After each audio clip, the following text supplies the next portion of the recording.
Hello and welcome to our SED talk on the Introduction to Study Skills. My name is Stuart Small. I'm Assistant Principal at Abbeygate Sixth Form College and I'm going to run you through some lessons that I've learnt over the years, a little bit of advice, some things to think about. I'm going to cover three main areas for study skills. I want to talk to you about organisation, how to be organised, stay organised, know when that's working, know when it's not working. I also want to talk to you about how we can use study skills to learn inside and outside of the classroom. And finally, I'm going to cover revision, that process that we go through to get ready for examination that really does need to start early and be very, very effective. That first area, organisation, and I hope you won't mind me being blunt, students up and down the land at the moment have had a very difficult journey over the past couple of years with all sorts of changes and now the joys of COVID as well. The reality is our study skills need to help us make up the ground that we've lost. And organisation is key. Organisation is going to be really very important to being successful in the courses that you have chosen to study. And any A-level course is so fundamentally different to GCSE. It is not something that you can do by catching up at the very end. You've got to be on it, you've got to stay on it throughout the whole course. And that means organisation is really, really important. So some of the things we've learnt over the years, we know a timetable. We give students a timetable at the beginning of the year. It lays out all of their lessons.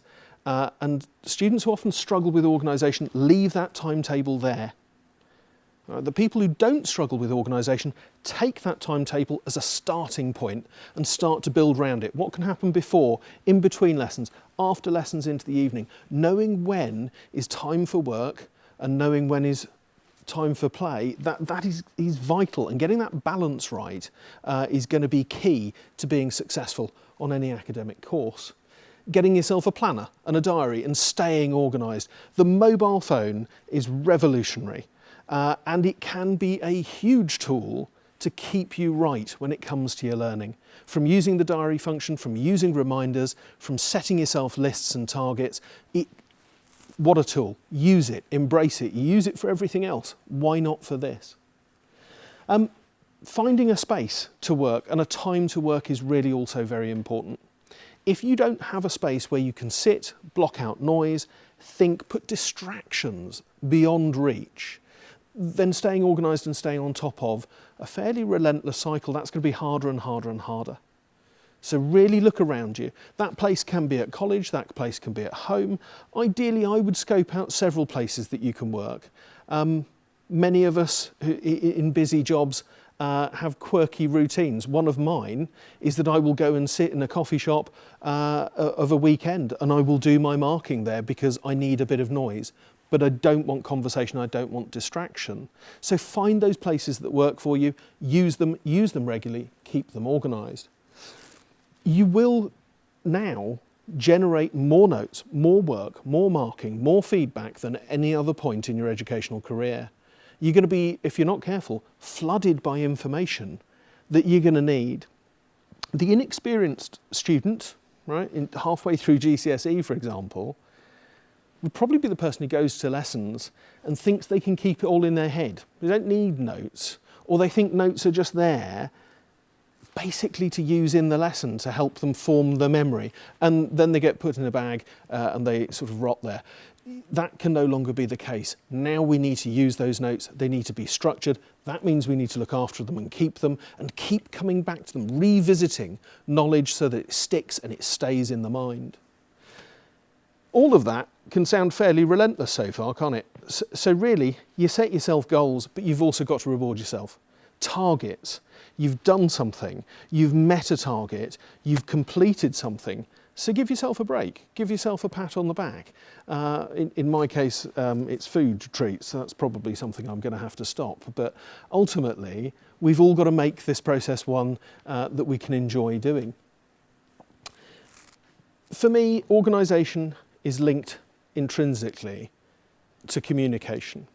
Again, the most successful, the most confident students I've met are ones who've learnt that lesson, that they are the centre of a triangle between friends, parents and teachers. And they use each of those groups, they talk to each of those groups, they keep those groups on side, informed to help keep them on track. The minute you stop talking to any one of those groups about how you're doing and what you're doing, you're likely to go off course. So keep yourself centred and communicate well. And as you grow and you begin to know yourself better and better, I think you start to spot the signs of when things are working and not working. Be honest about those signs, know those signs.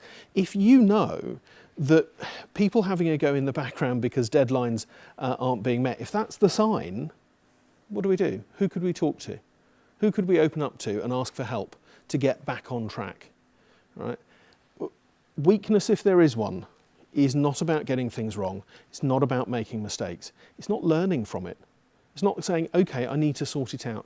So communicate, and you will find that triangle of people really, really do want to make sure that you're okay and that you're doing well. So use it.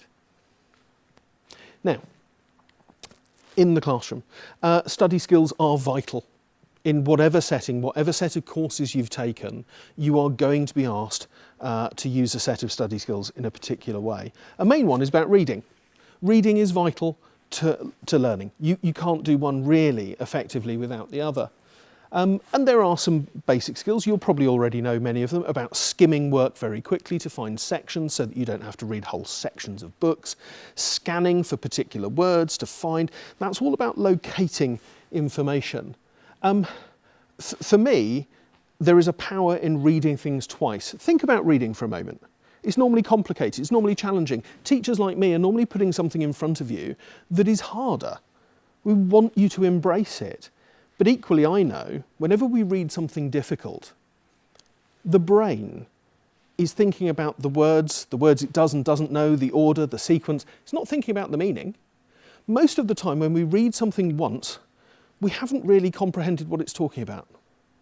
So I guarantee you, if you go to a piece of work and you've got some questions about it, put those questions aside, read it once, look at the thing you're now looking for in that reading, read it again, you will find it quicker and you will understand it better.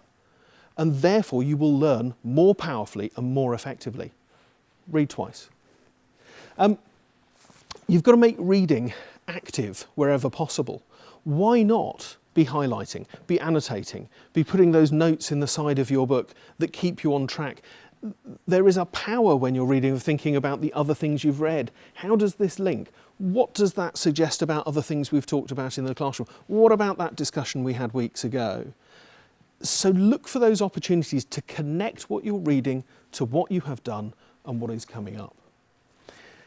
Another lesson I've learned over the years, and I'm a bit of a hypocrite if I'm honest, because as a student in a school, I didn't do it. It took me to get to the end of university to realise the power of good reflective thinking. Taking a bit of time, 10, 15 minutes at the end of a busy day, to sit down with a piece of paper and just go, so what did I cover today? What did I learn? How does that link to what I've learned? What ideas have I got from that? How did that help? What questions do I want to ask my teacher next week because these bits didn't make sense? 10 minutes of reflective writing a week would make a ton of difference. If you can do it every day, you will be far outstripping most people in the room, I am pretty sure. The other thing that's happened in recent years, schools and colleges have changed, the layouts changed, libraries have shrunk, everything has gone online. Do not forget though, that to get to good quality reading, you need to know where it is. And there's a ton of it out there. So you need a guide, and that guide is almost certainly somebody in student services, normally the librarian or a learning resource assistant. Somebody there is going to be absolutely worth their weight in gold to you to help you figure out where good stuff is and ask good questions of the information that you use. Too often, I still teach, I set work for my students, and you can spot students who don't ask questions. They go to the first website they find and they think it is true. Often it isn't. There's a lot of misleading stuff out there. So just ask yourself those questions about it. Who wrote it? Why did they write it? When did they write it? What's it for? Am I picking up any subtext, any messages in what I read? All of that is useful analytical thinking. For me, possibly one of the most valuable lessons is about, I call it coping with uncertainty. As you become more confident, particularly with things like reading, you develop the skill of coping with uncertainty. That manifests itself in a particular way. Think about a lesson that you've been to in the past year. Think about reading something very difficult. You'll know somebody in the classroom who went, I don't know what that word means. And they stopped. They stopped reading. They stopped thinking about a passage of reading because they hit something they didn't understand. That's natural, right? Everyone does that. But the reality is, the more confident you become, you go, do you know, I don't know what that is, but if I carry on, I can probably figure it out. And often you do. You start to learn to cope, and you read more quickly and more effectively, and you can figure things out as you go. Cope with uncertainty, and you will become a much more effective and confident reader. Naturally, writing links to reading. I will be honest, I don't think you can become a good writer without being a good reader. They are intrinsically linked. Know the style. So you've picked a set of subjects, or maybe one subject, but that will have a particular style of operating. If you're studying A-level history, you write differently there than you do in A-level English, even though they're both essay-based, with similar language and similar structures. They're both fundamentally different in how you approach them. Science, different planet altogether. So it's worth having that conversation. What is the style of this subject, and how do I get to that quickly? And know it's different in every subject you walk into. We'll use the same words. Teachers, we're wonderful, but we can also be really irritating. We'll ask you for the same sorts of words, but we mean a different style. We'll also use certain words like analysis. You've probably all had it before already. Feedback on a bit of work, analyse more. This needs more analysis. And if you're honest, do you know what that means? Maybe you don't, and that's fine. I didn't for a long time. I'd get pieces of work saying, you need to analyse more. Oh, all right, yeah, fine. I didn't know what they were looking for. That's why I wasn't doing it. There's a sign. If you keep getting the same bit of feedback, go and ask what it means. In this sense, analysis, a detailed examination or explanation of the elements that make something up. That might be a history definition, but if you know what analysis means, you'll be able to access it and do more. Think carefully about the words that you come across. Don't be frightened. The dictionary is still the most used book that I, a middle-aged teacher of 41 years, it's still there on my desk. I still use it. I think you'll need to too. Feedback. Feedback is vital. Okay, I mark, I give feedback. I need and I want you to read it and to use it. And the very best students, their skill is that they can take that feedback and employ it. And they will come and talk to me about it, but they will rigorously use it so that every piece of work is a step closer to the goal that we're trying to get to. If you're getting the same bit of feedback, time and time again, the chances are you're not employing it. So it's time for a conversation. Drafting and redrafting. Again, in the past 10 years, I think education's done less redrafting. That's an issue, right? Writing doesn't just happen. Writing is a craft. It's a skill that you learn over hours and hours and hours of repetition, like any real skill. Therefore, playing with writing, experimenting with writing, taking a bit of work, rewriting, thinking about how to phrase different elements, put different parts of it in a different order. Do we need to substitute? Do we need to change? Does this bit help me answer the question? That skill, right, for me often is the thing that makes or breaks the difference between an A and an A-star. A-star students often redraft and experiment with work. And it's something we can all do. And it doesn't actually take that long, and the more you do it, this is a sad admission, I still do it. It's fun, I like it. I like redrafting because I like playing with that skill. And then ask yourself that final question there. How will you, in this journey through A-levels or BTECs or whatever qualification you've chosen, how are you going to become ever more proficient at writing, better at expressing your ideas? You're taking on new ideas left, right and centre from teachers in classrooms, right? You're reading loads of stuff. How are you going to build the vocabulary to be able to talk about it effectively? It doesn't just happen.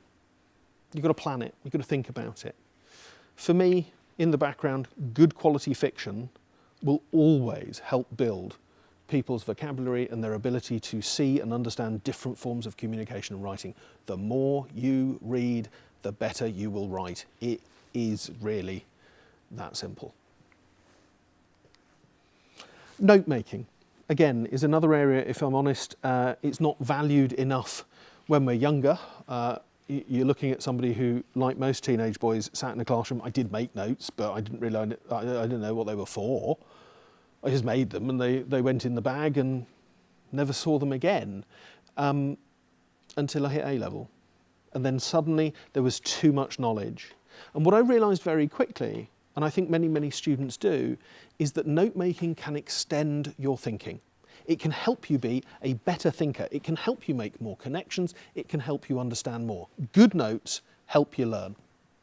So they need to capture the essence of what's being talked about and the evidence that you can use to talk about it effectively.